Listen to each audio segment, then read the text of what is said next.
In the world of mobile phones, there are two alternatives competing for technological supremacy. Which one will win? It's time to witness this duel.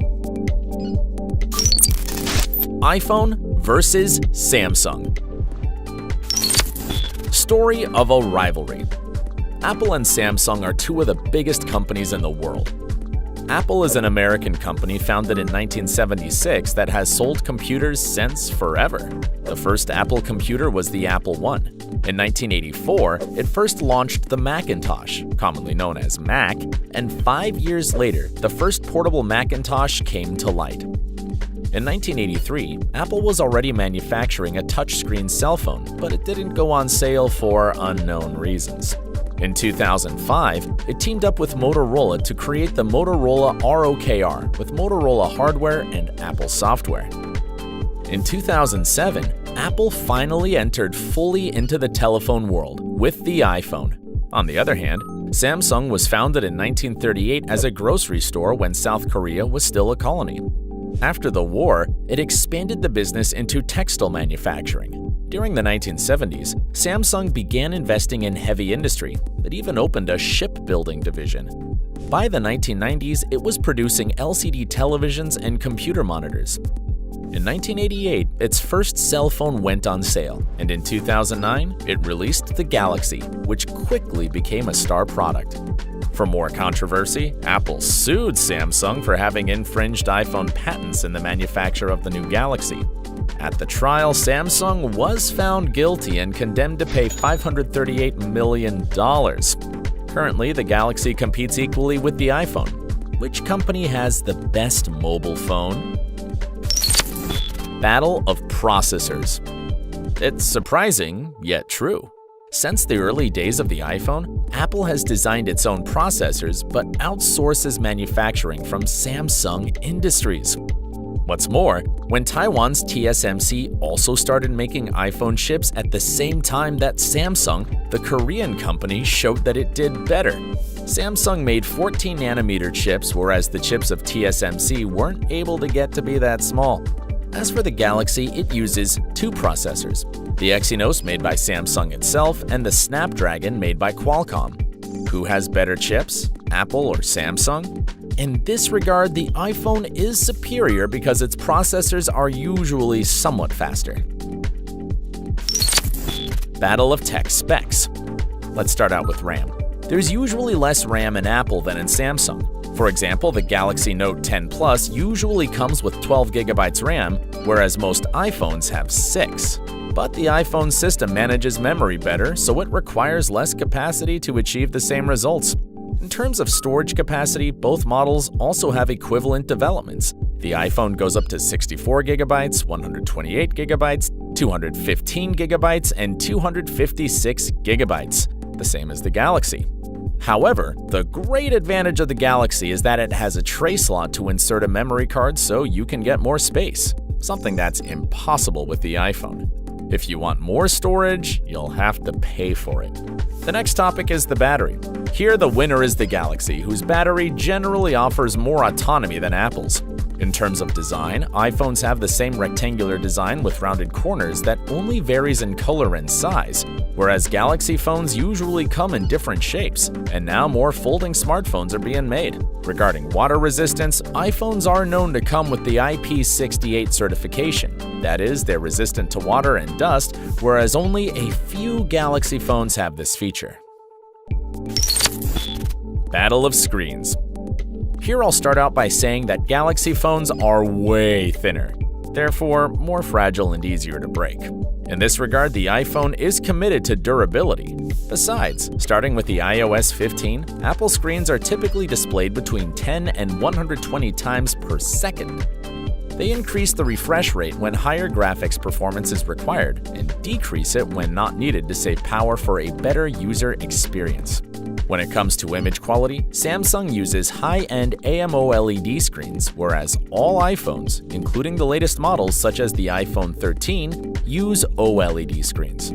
Both OLED and AMOLED screens have light-emitting diodes per pixel, but AMOLED screens have two sub-pixel structures, one standard RGB and one RGBG pentile, in which, apart from the basic colors, there are two shades of green. That's why it emits more vivid colors. For this reason, the screens of the high-end Galaxy are superior to those of the iPhone, and their more intense colors stand out. Battle of cameras.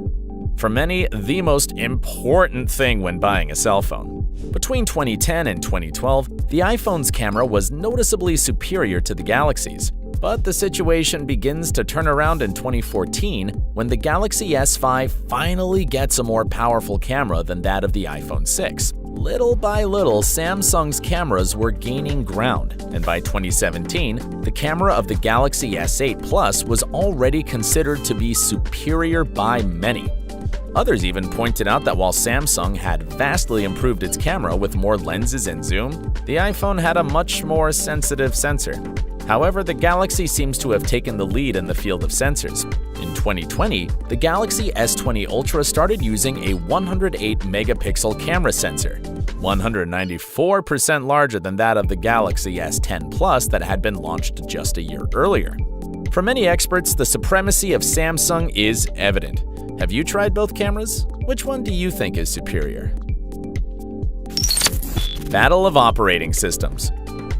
What is really behind the iPhone versus Galaxy is the confrontation between their operating systems. While iOS belongs to the iPhone, Android can display the maximum of its capabilities in the Galaxy. One of Android's strengths is that it's an open-source operating system. That is, anyone can access the source code and modify the software, which is why it has a wide variety of free apps. While Android has 3 million free apps, iOS has only 2 million. Android runs on a wide variety of cell phone brands, so the user doesn't have to stick to a single model. Among the weak points of Android are the low-quality apps and greater vulnerability to hacker attacks.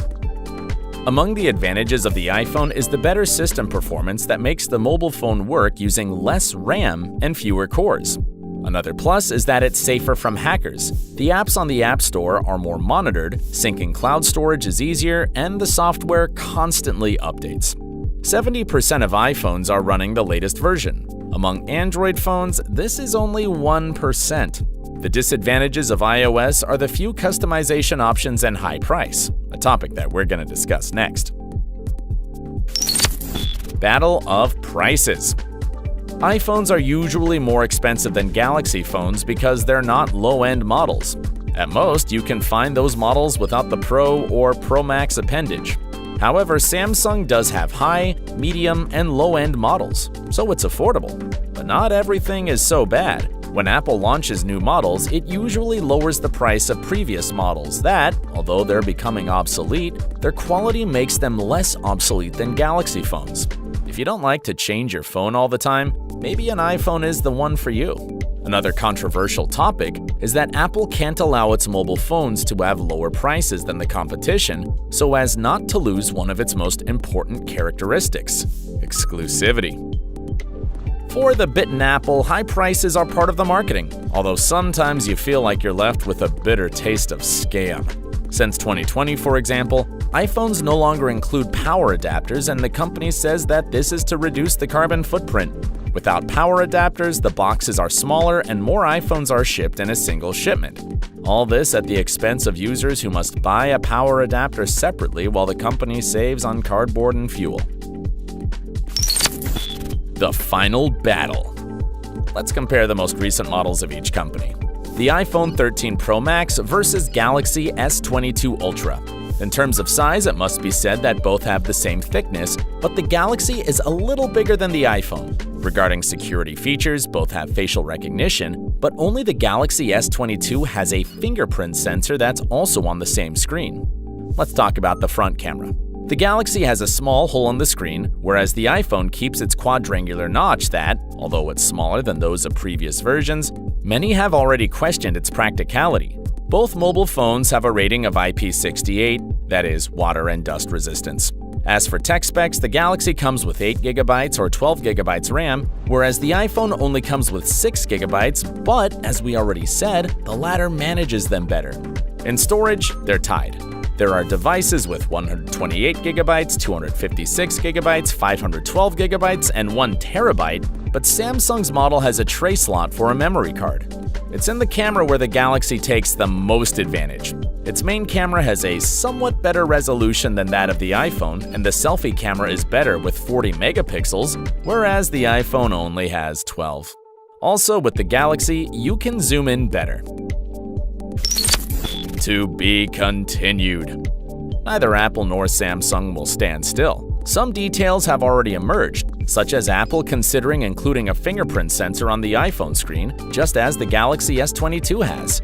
It's possible that they get rid of the notch and leave only 2 holes on the screen, one for the front camera and one for the facial recognition. There are 2 controversial issues. The first is that it seems that only the Pro versions of the next iPhone will come with the A16 processor, whereas the rest will continue to use the A15. The other is that perhaps the SIM card tray will disappear and there will only be an eSIM, something that's not available to all cell phone providers, especially in poor countries. The iPhone's camera will increase its megapixels to 48, but it has clearly lost the battle of cameras. The next Galaxy is said to have a 200 megapixel camera, and all this to compete against the Super Motorola and Xiaomi cameras. It's very hard to choose a winner because both alternatives are even. Which one would you get? Don't forget to subscribe and turn on notifications. See you in the next video.